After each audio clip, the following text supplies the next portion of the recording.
Hello and welcome back to Resolved's Journey, and this is my home for the next probably 30 or so hours.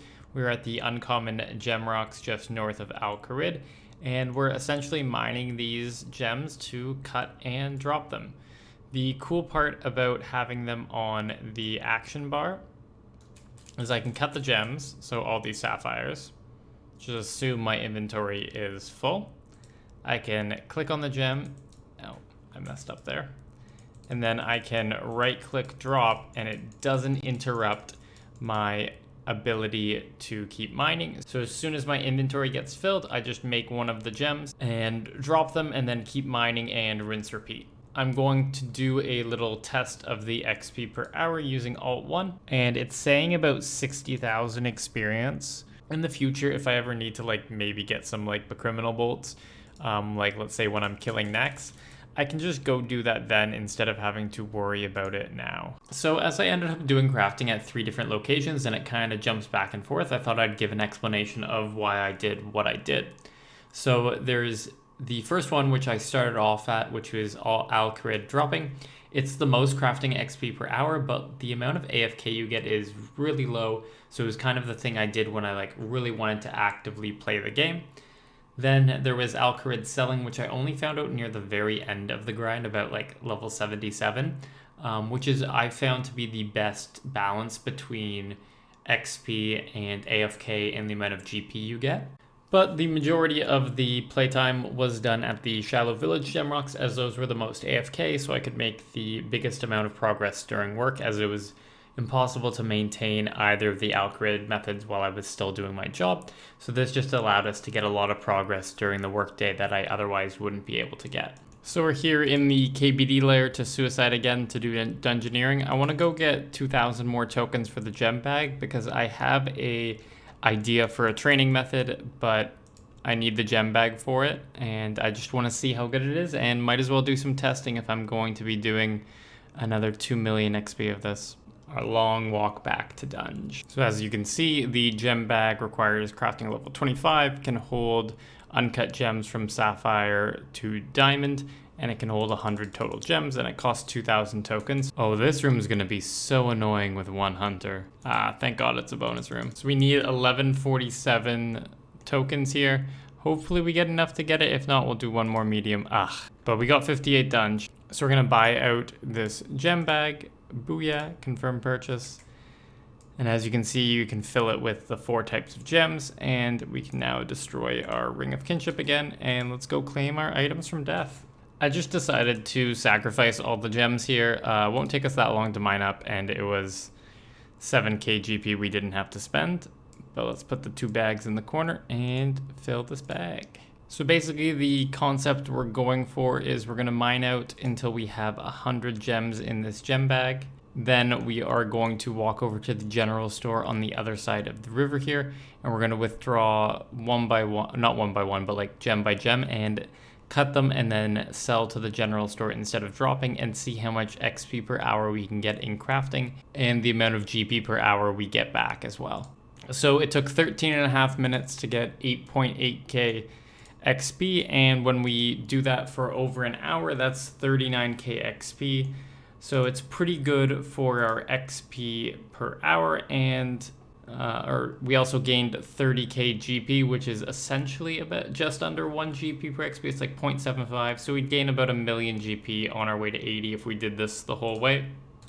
Doing farm runs with an empty inventory is so much nicer because we don't need to worry about dropping every single sheep. We can do it every 3rd sheep now. 69 crafting, nice. So I did the Lost Her Marbles mini quest where we have to go get these flame fragments, and it ended up giving us some interesting rewards from them. I don't think I'm going to keep many of them, though I am going to keep these teak logs because that is construction experience, and I'll probably go use that before I go back to crafting. But the lobster, swordfish, maple logs, and law runes really aren't needed. So we're in the process of using up the planks. Basically, I'm getting him to unnote 20 logs, and then I sent him to the sawmill, and then he gives me the planks. And before I start using the planks, I'm going to use them to unsert And now we can make a teak table instead. Now we talk to him and we send him to the sawmill. So we used up all of the teak logs, got up to 59 construction, gained about 10k XP there. I'll take that for free. That's a lot less logs we need to chop. So let's see if we can get back here in time. I feel like I'll be able to pull this off in time, but we dropped the staff. We're re-getting our Drahman staff from getting PK'd. That's very awkward. We didn't even need to kill the spirit again, so I didn't even need to get the Batwing wand. Hopefully we get back in time. The item's still on the ground. No. Let's look at my timer. We just hit 2 minutes right now. So that had about 5 seconds before it disappeared. But we have a Drahman staff again, so we can do Fairy Tale Part 1. So we got our 3 items that we need to get. We need to get a Clean Irrit, a Blue Dragon Scale, and Mosquito Proboscis. I don't know if that was a good one, because the mosquito's really annoying to get in Karamja and might require us to do a quest. So basically what we need to do is we just hack this jungle and hope for a mosquito to spawn, and if a mosquito spawns, then we kill it and it drops a proboscis. And that's how we get that one done. Oh, that was really lucky. The very first hack was a proboscis, so now we just need to kill it. It's level, what is that, 95? That's actually kind of high. So the nice part is that we now have the keyring from One Small Favor, so we can add the Dusty key to our keyring, and now I never need to get it again, as the game will think I have it at all times. So one of these has Irrit leaves, and I don't remember which one. So it's not this one, because this is getting us Renars. Here we go, this is the Irrit. So we've got at least one Irrit. The benefit of doing this later at a high farming level is we actually do a fairly decent amount of damage with these Secateurs here. So we take the Queen Secateurs and we have to bring these back to the Fairy Godfather now. There we go, Fairy Tale Part 1 done. Now that this is done, we can add these to the tool belt. And we have those and we'll have the boost. Account officially ruined. We just got a Mimic Kill token and it got sent to the bank. So I have to actually interact with the bank for the first time. Oh, that's interesting. So I guess the way the code works in sending the butler to the bank is he unnotes them by putting them in the bank and then taking them out of the bank. So it creates a placeholder there, even though I never actually put teak logs into the bank. But we're going to take out this Mimic Kill token. Might as well remove that placeholder, and we are going to destroy this Mimic Kill token. So I'm just looking at this Obly guy, and I've been selling him gems. And he gets to sell these gems at like a 4 times markup. So I'm just thinking like, how rich am I making this dude? So there's 75 crafting. We're getting pretty close to our goal of 80 and unlocking Invention. But there's a couple things I want to get done before this episode ends. And I'm itching for a break from crafting. So if you've noticed, our hunter skill is currently level 1. And I want to get that up because Jagex recently released a new update to the penguins. And they're considerably more XP per hour. So I'm going to be using that to help get to 57 to be able to do the medium wieldy task. But to make the penguins get better, I want to do the first 2 quests in the Penguin series, which requires me to get to 45 Hunter. So in order to start the Hunter skill, we're going to do the Natural History quiz in the museum. Then we're going to be feeding rabbits in the Vine Sweeper minigame. And then after that, we are going to be hunting birds all the way up to 45. Unfortunately, before it used to be considerably easier to get our Hunter level up, but they had to go and nerf low-level Hunter. On top of that, we also want to do the Lunar Diplomacy quest, as that gives us the Lunar armor, but the Lunar armor is special armor because it has T60 stats, but only requires 40 defense. So we're going to train up our fire making to 49. We're also going to do the Fremenic Trials quest as a required quest, and that requires a raw shark. And to get that raw shark, we're going to have to do the Temple Tricking minigame, which requires us to do the quest in Aid of the Myrique, which also requires us to do the In Search of the Myrique quest. So we have to get both of those quests done first. 49 fire making, 45 hunter, In Aid of the Myrique, In Search of the Myrique, the first 2 penguin quests, Fremenic Trials, and Lunar Diplomacy. Let's go get it. So we're doing the easy part of this grind where we just have to get up to 49 fire making. Just gonna chop here willow logs, then I'll drop a log and add to bonfire. Shouldn't be too bad at all. So we ended up getting 9 fire spirits on our way to 49 fire making, and now that we keep them, normally you could like bank them to get rewards later, but because we don't have the bank, I thought it'd be fun to open all 9 of them when I was done the fire making. And there we are, 49 fire making, the requirement to be able to do Lunar diplomacy, and we also got a lot of other quest stuff done, as those are all requirements for quests we're gonna have to eventually do. But let's look at these 9 fire spirits.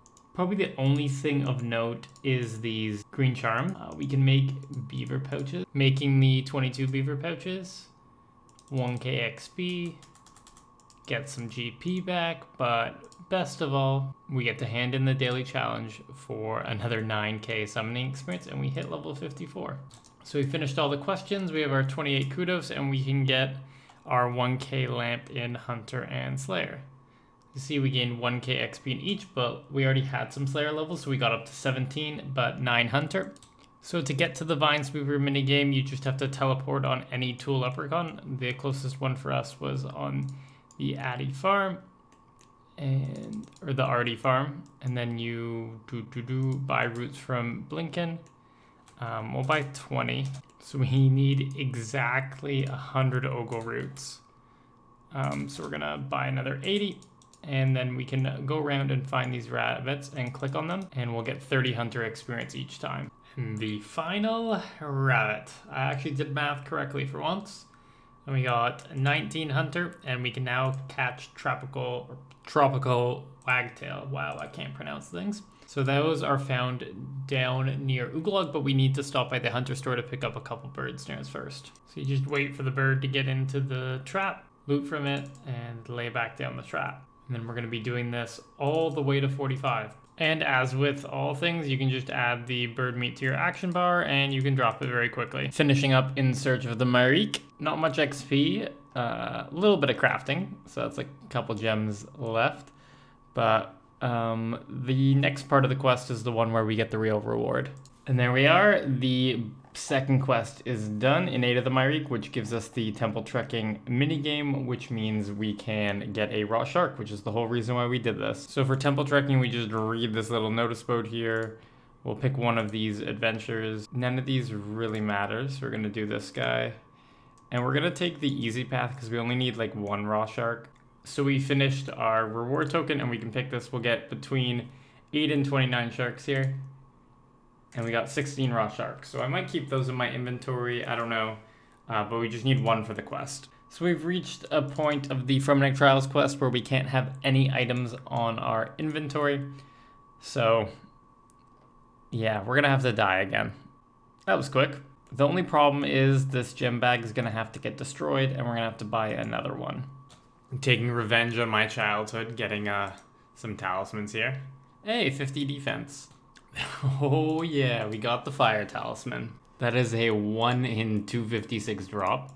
And then shortly thereafter, we got the water talisman, which is a 1 in 128 drop. So we added both of them to the Wicked Hood, and now all we need to do is go get the earth one. And there are 6 spawns in the Lumbridge Swamp here by this well. So in theory, it should only take us 1 spawn on average. We got it on the second world, so that 1 in 6 kind of seems true. But now we have all 4 of those in the Wicked Hood, so we can go ahead with the rest of the Lunar Diplomacy quest. So these rare gem rocks over here have the ability to also get you dragon stones, but they take a long time to get. So we're not going to actually be using these for crafting training, but whenever I need to get a dragon stone, I'm going to come up here.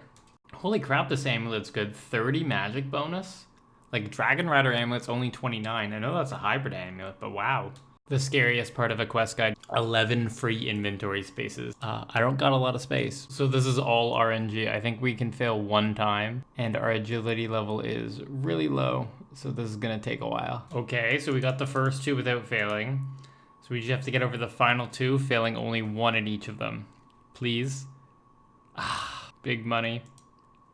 Yeah, oh no, we didn't make it. Okay, we made it that time. So we just need to get this in the first try and we'll win. It's like probably a 40% chance. Oh, yes. Go, go, go, go.